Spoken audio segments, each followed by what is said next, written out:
नाज़रीन 165 दियालपुर के कणक नूं बड़ी शदीद अग लगी है तो देखो लोग बुझा रहे हैं तो अल्लाह पाक माफ़ फरमाए। बहुत ज़्यादा एरिया जो ना वो अग ने अपनी लपेट च लै लिया तो अल्लाह पाक अपने समान च रखे सारिਆਂ ਨੂੰ तो दोस्तों दुआ करो कि वो जो ना नुकसान ना हो।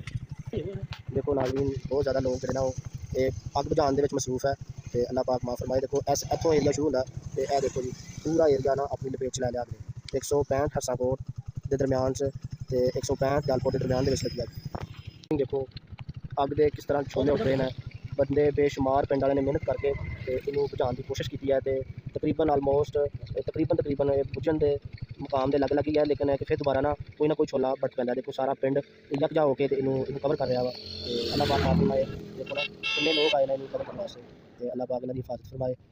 तो नाज़रीन यहाँ से आग स्टार्ट हुई है और इतना बड़ा एरिया अपनी लपेट में ले लिया तो अल्लाह पाक माफ़ फरमाए कवर हो गया।